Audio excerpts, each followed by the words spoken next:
Ya, sekarang saya muncul lagi di podcast, sudah lama ya, sudah kangen, mungkin ada 2 bulan tidak ada podcast baru, saya sibuk luar biasa. Dan untuk podcast sekarang ini studionya baru, ini di bagian belakang rumah saya, biasanya di kantor harian Disway. Ini perlengkapan di belakangnya belum ada, tapi kita jalan terus. Dan tamu kita hari ini adalah yang lagi top sekarang ini, Pak Widodo Sucipto yang ada di depan kita. Nah, saya berbuat kesalahan secara jurnalisme karena dalam tulisan-tulisan saya selalu menyebut Widodo. Padahal ternyata sehari-hari teman-temannya yang kanannya, yang kirinya ini menyebut beliau itu Pak Sucipto atau Pak Cipto. Nah, jadi di podcast ini saya akan memanggil Pak Cipto. Tapi para pemirsa yang sudah membaca Disway, anggap saja kalau setiap saya mengucapkan Pak Cipto itu maksudnya Pak Widodo itu. Orangnya sama. Gantengnya sama, umurnya sama, kacamatanya sama. Dan beliau inilah yang menciptakan teknologi baru pengolahan nikel.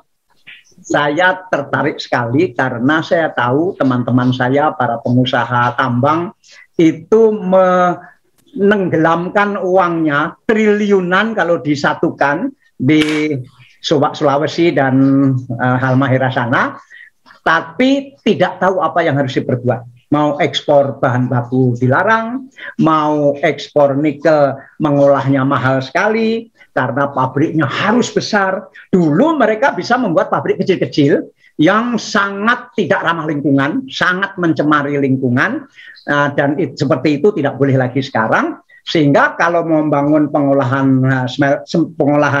nikel yang disebut smelter itu harus skala besar. Dan itu investasinya paling tidak bisa 15 triliun. Siapa yang tahan investasi 15 triliun dan bangunnya paling cepat 5 tahun, bisa-bisa 8 tahun.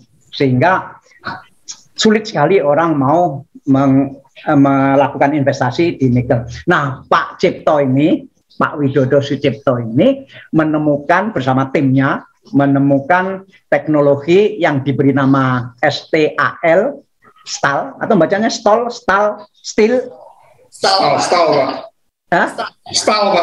Pak.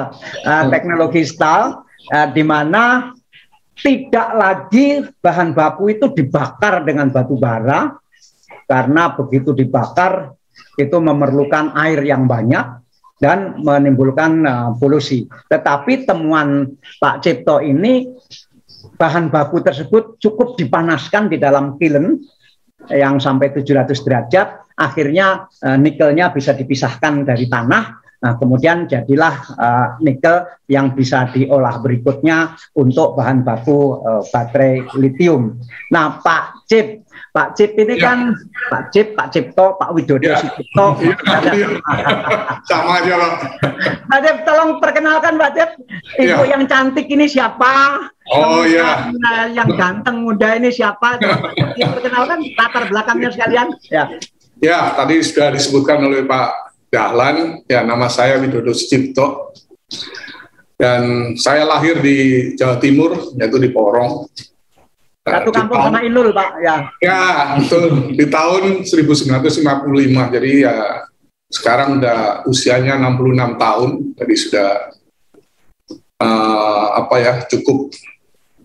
cukup matang. Masih lebih muda dari saya, Pak. Masih lebih muda dari saya. Nah. Tapi masih ada Pak Dahlan yang lebih senior dari saya. Nah, ibu ini siapa, Pak? Kenapa, Pak? Ibu ini siapa? Ya, ini saya perkenalkan Ibu Rulan Dinari. Ini kebetulan adalah VP teknologi dari saya, dari AMI ya, yang berjuang untuk membantu saya dengan beberapa anak buah, kurang lebih 30 orang saintis di bawah dia untuk bisa menjalankan misi visi perusahaan tentunya. Ya, nah, di sebelah kanan saya Pak Romi Ramadhani yang ganteng ini, Pak. Kenal, Pak. Ini adalah VP dari Business Development, Pak. Jadi urusan keluar, kemudian operasional, dan mungkin hubungan dengan dunia luar, investor, Ini semua dari Pak Romi Ramadhani ini yang membantu saya untuk bisa mewujudkan bagaimana nanti bisa sampai ke komersial scale. Tentu harapan saya di situ. Karena kalau tidak sampai, perlu berapa lama lagi Pak Cip untuk menjadi komersial scale? Kira-kira perlu berapa bulan, berapa tahun? Kita sekarang masih ada hubungan dengan pengusaha Jepang, perusahaan Jepang yaitu Mesco, Pak, yang akan membantu kita sampai nanti ke EPC, menghantar kita sampai EPC. Kemudian mungkin insya Allah tahun depan, Pak, mungkin kita sudah mulai EPC dan memulai pembangunan. EPC itu EPC miliknya sendiri atau perusahaan orang lain yang membeli teknologi STAL itu? EPC itu dari perusahaan lain, Pak, tentunya. Kita hanya meng-hire mereka untuk membantu kita di membangun EPC di sini, Pak. Nah, EPC kan membangun katakanlah smelternya. Yeah. Ini smelter yang dibangun ini miliknya Nipres, tempat Bapak bekerja, atau miliknya investor lain yang membeli teknologi dari Nipres? Baik, Pak. Jadi pada awalnya kita akan mengawalin dulu dengan kekuatan kita sendiri, mungkin 1, 2, sampai 4 line di situ. Kemudian baru setelah kita sudah proven atau sudah terlaksana ini, maka orang lain akan pakai di sini dengan konsep yang sama tentunya, Pak. Oh, bagus sekali. Jadi dirinya sendiri dulu yang akan mendirikan ini, ya, betul, Pak. Berhasil. Kemudian baru nanti silahkan siapa saja boleh beli teknologi ini, gitu. Betul, Pak. Nah, apakah Nipres sudah punya tambangnya, Pak?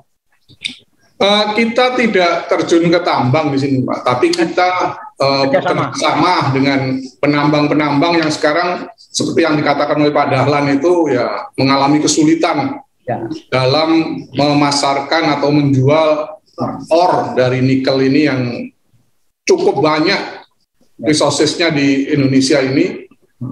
Dan saat ini yang dipilih atau yang dibeli oleh pengusaha-pengusaha itu smelter itu hanya untuk keperluan stainless steel, Pak. Jadi bukan untuk baterai ya. Bukan, itu untuk yang nikel kadar tinggi, Pak, yang mereka itu beli, yaitu dari mungkin 1,7 ke atas itu yang mereka terima.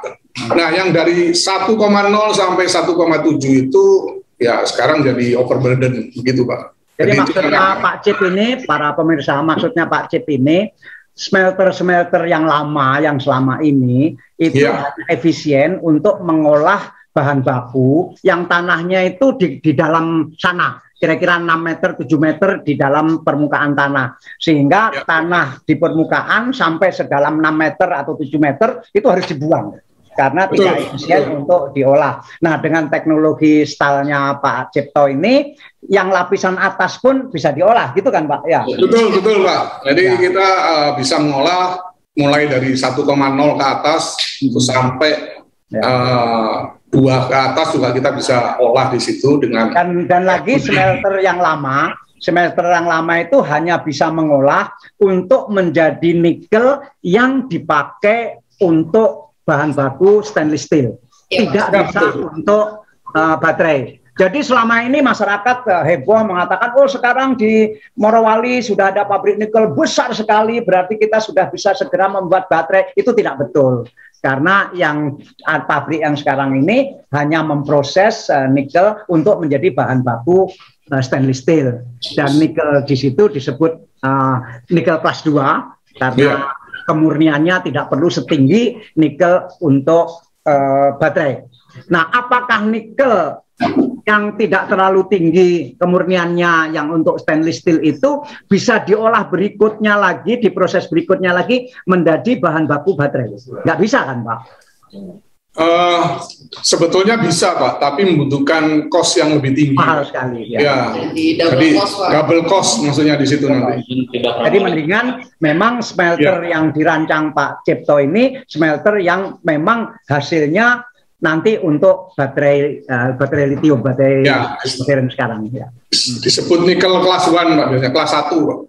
Pak, kenapa di belakang itu ada foto Pak Jenderal Sudirman? Nah, ini yang jadi... Itu sudah berapa lama dipasang di situ? 1 jam yang lalu atau sudah lama? Cukup lama, Pak. Cukup lama. Mungkin dari tahun 1980-an Pak, ini kita sudah ada gambar ini. Jadi di plan lama waktu itu masih sudah ada ini Pak gambar. Karena ya visi misi kita ini tentunya yang memperjuangkan Indonesia ini untuk bisa seperti yang dicita-citakan oleh Jenderal Sudirman. Nah ini kita mempunyai keinginan dan visi yang mungkin saya dan owner ini sama, sehingga saya merasa klik di situ Pak. Karena memang visi kita ini untuk membangun industri yang berdasarkan misalnya dengan R&D kita sendiri, juga teknologi kita sendiri Pak. Nah ini yang jadi misi visi kita, karena menurut saya di Indonesia ini resources cukup besar Pak, cukup banyak ya. Tapi sayangnya kan kita selalu bergantung pada teknologi asing di situ. Pak, ruangan ini ruangan apa? Ruangan Bapak ini ruangan apa? Sehari-harinya dipakai apa? Untuk Pak, ini ruangan BOD Pak di sini. Oh, ini ruangan direksi. Iya, untuk rapat biasanya Pak. Yang Pak Cipto menjadi direktur utamanya. Iya, jadi bukan Nipres Pak di sini, HMI Pak. HMI anak perusahaan Nipres. Betul. Ya. Hydrometal. HMI itu singkatan dari Hydrometal. Hydrotech Metal Indonesia Pak. Hydrotech Metal Indonesia. Hydrotech Metal Indonesia. Betul. Akhirnya Pak Widodo Sucipto. Iya betul Pak. Bu Rulan, Ibu alumni mana? Saya dari Institut Teknologi Indonesia Pak, Teknik Kimia. Yang Pak Habibie dulu ya? Iya Pak. Ambil jurusan apa? Teknik Kimia Pak. Oh teknik kimia. Oh ya tepat lah kerja di sini. Iya nyambung Pak. Penelitian ini nyambung. Iya. Lulus dari IT, Institut Teknologi Indonesia, langsung kerja di Nipres atau kerja di tempat lain dulu? Saya sempat 13 tahun di Astra Pak. 13 tahun? Ya, terus setelah itu masuk ke Nipres, memang udah basicnya engineering dan punya know-how baterai gitu ya. Kemudian masuk ke Nipres, ya jadi tim di bawah Pak Cipto. Memang dulu ikutan bareng EV Project dan lanjut ke sampai sekarang Pak, ngurus nikel jadinya. Ya kemarin Pak Cipto bilang pada saya, Pak saya punya tangan kanan yang penting sekali, seorang wanita Pak. Namanya boleh nggak dihadirkan besok sekalian di Pak Cipto bilang boleh katanya. Iya Pak. Nah kalau Bung Romi alumni mana? Saya sistem informatika di BINUS, kemudian sekolah bisnis ambil masternya di ITB padahal. Oh dari ITB langsung kerja di Nipres atau kemana dulu? Di Nipres dulu, kemudian alhamdulillah Pak Cipto berbaik hati mengizinkan saya lanjut sekolah lagi, jadi saya ambil kesempatan itu untuk lanjut di MBA di ITB padahal. Oh, jadi waktu Anda di program MBA ITB itu status Anda karyawan Nipres? Karyawan. Disekolahkan oleh Nipres? HMI Pak. HMI. Hydrotech Metal Indonesia. Iya betul Pak. Iya, minta maaf. Pak Dirutnya marah kalau kita. Bung Romi ini lahir di Sunda, kelihatannya orang Sunda ya? Iya, jadi saya lahir di Jakarta sebenarnya Pak. Cuman memang orang tua berasal dari Jawa juga, tapi saya agak kebaratan kalau Pak kan Jawa Timur ya, maksudnya Jawa Barat, Pasundan. Jadi dari mana? Sunda dari mana? Dari Kuningan. Oh dari Kuningan. Dan Cirebon. Kalau Bu Rulan dari mana? Saya lahir Jakarta Pak, tapi ibu saya Solo, bapak saya Klaten. Jadi coklat. Baru pertama kali saya dengar ini. Saya baru pertama dengar coklat itu. Iya Pak. Solo Klaten.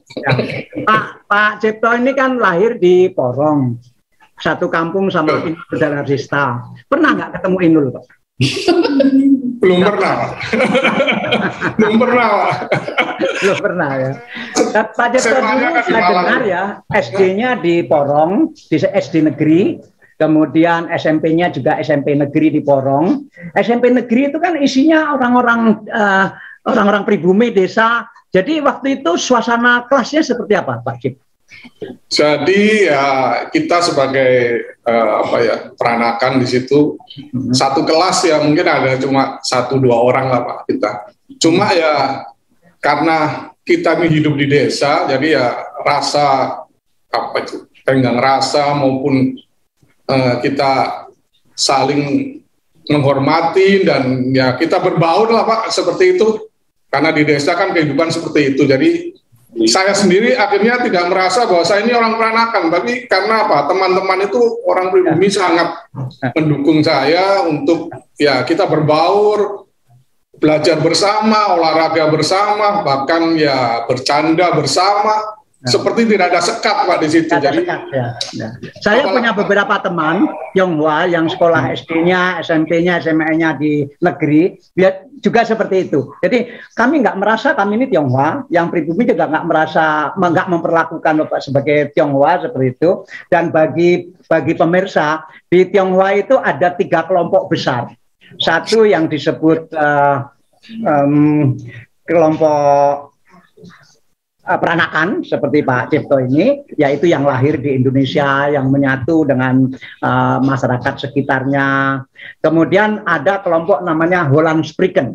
Jadi Tionghoa Holland Spreken, yaitu keluarga Tionghoa yang ke-Belanda-Belandaan karena waktu itu menjadi bagian dari pemerintahan Belanda, pendidikannya di Belanda dan seterusnya. Nah, satu lagi Tionghoa yang masih orientasinya ke Tiongkok. Nah, tapi sekarang pembagian itu sudah kurang relevan lagi, sudah hampir tidak ada. Tapi pada masa Pak Cipto masih muda, ada 3 kelompok itu. Bahkan ketika kawin pun belum tentu Tionghoa peranakan mau kawin dengan Tionghoa yang Holland Spreken atau yang Tiongkok. Ya, begitu, yang orientasinya ke sana begitu. Itu kira-kira begitu. Jadi Pak Cip ini memang ya orangnya dari Porong, sekolahnya di Porong dan seterusnya. Nah, Pak Cip merasa penelitian smelter ini menjadi berhasil itu kapan? Merasa bahwa waktu di lab, Pak, kita berhasil ini. Itu kapan? Sekitar tahun 2017, Pak. Kita benar-benar sudah mencapai recovery yang paling penting itu recovery nikel dan kobalt itu sudah di atas 95%, Pak. Bahkan kita sudah mendekati 100%, 99%, tapi di lab scale, Pak ya. Dan kadang-kadang yang kobalt ini sampai 100%, Pak, kita bisa recovery. Nah, dari situ kita mulai berangkat berpikir, wah, ini sudah cukup berhasil, dan kita di tahun 2019 itu kita tingkatkan menjadi pilot, Pak, di situ. Kita berpikiran untuk pilot, dan saya juga sampaikan itu ke owner, dan owner mendukung sekali hal seperti ini. Ya, kita sejalan dan kita maju bersama, Pak, dan ya syukur alhamdulillah bisa mencapai sekarang ini secara pilot itu di atas 90%, yaitu 90-95% untuk nikel. Tapi kobalnya ini yang masih bertahan di 95%. Nah, ini merupakan... Nikelnya berapa persen tadi? Nikelnya berapa persen? Antara 93 sampai 95, Pak. Kobalnya 95. Ya. 95, Pak. 95%. Itu yang merupakan keyakinan kita bahwa ini bisa ditingkatkan ke komersial. Dan kita undanglah dari SDM. Kalau kita sendiri yang declare tentunya orang tidak ada yang percaya, Pak, tentunya. Nah, ini kebiasaan di kita ini kan seperti itu. Jadi kita declare menurut ESDM, kemudian kita audit kembali oleh BPPT, kemudian kita undang juga technical feasibility study dari Jepang, ya, sehingga dengan 3 itu sudah menyatakan bahwa kita layak untuk komersial. Nah, kita akan maju terus ini, Pak. Ya. Dan harapan saya ini, ya tentunya ini menjadi suatu kenyataan atau jadi contoh ya, atau inspirasi bagi bangsa Indonesia ini bahwa sebetulnya kita ini bangsa yang mampu untuk melakukan seperti itu. Baik, Pak. Baik Pak. Nah, sekarang seperti peranan Bu Rulan ini dalam lab itu seperti apa? Ya, jadi memang karena HM itu base-nya adalah teknologi company ya Pak. Jadi yang kita hasilkan itu sebetulnya adalah teknologi. Jadi riset yang kita lakukan tahapan yang tadi Pak Cip sampaikan itu betul kita lakukan sampai matang di laboratorium. Kemudian kalau udah yakin secara preliminary hitungan masuk, baru kita lanjut ke pilot scale.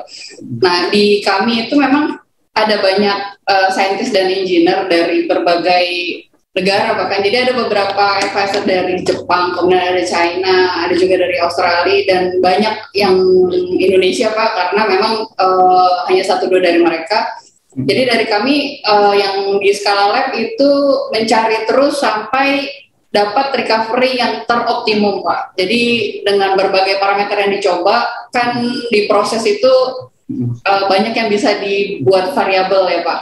Nah kemudian dalam skala pilot yang sudah dilakukan itu killennya panjangnya berapa? Killen itu saudara-saudara sekalian bagi yang tidak pernah mengenal killen itu satu tabung terbuat dari biasanya brick terbuat dari yang tahan panas itu seperti lorong gitu. Tentu ada yang panjangnya panjang sekali tergantung pada keperluan. Nah bahan baku dimasukkan ke dalam lorong itu kemudian ditutup lorongnya kemudian dipanasi. Nah ini ada 2 macam, ada kiln yang statis, yang berhenti, ada kiln yang jalan terus, jadi bahan bakunya itu jalan terus begitu. Nah waktu pilot ini kilnnya berapa panjang Pak? Lorongnya itu berapa panjang? Kita punya 6 meter Pak, jadi 6 meter, iya. Sudah panjang ya? Iya Pak. Komersial scale nanti bisa sampai 80 Pak. 80 meter Pak nanti kalau sudah. Jadi ini continuous, yang 6 meter ini continuous? Sekarang kita sistemnya masih batch. Masih batch Pak. Batch. Jadi di 6 meter itu ya kita tahan supaya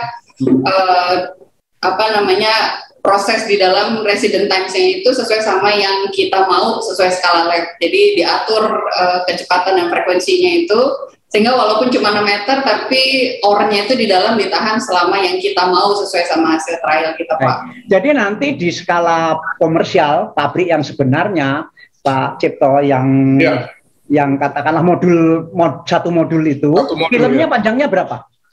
60 sampai 80 meter Pak. Panjang sekali. Panjang sekali karena itu berputar nanti filmnya itu dan dari mulai masuk sampai keluar itu kira-kira 60 menit kira-kira Pak di situ. Jadi 1 jam. Jadi bahan baku dimasukkan dari ujung sini, kemudian di ujung sana ditutup, ujung sini. Ini nggak ditutup ya karena continuous ya.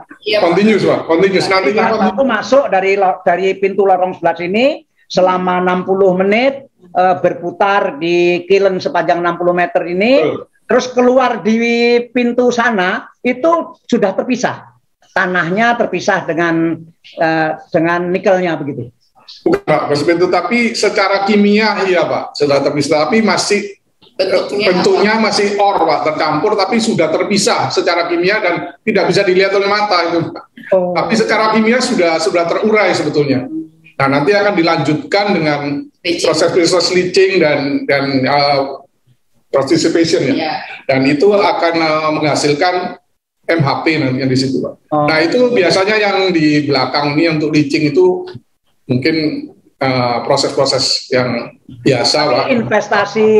Investasi yang Pak Cipto sebutkan itu baru sampai keluar ke kiln ini atau sudah proses berikutnya lagi?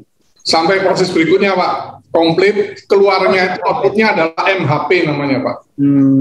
Yang mengandung nikel itu 35 sampai 40% Pak di situ sudah. Jadi bentuknya itu mungkin yang hijau seperti green tea.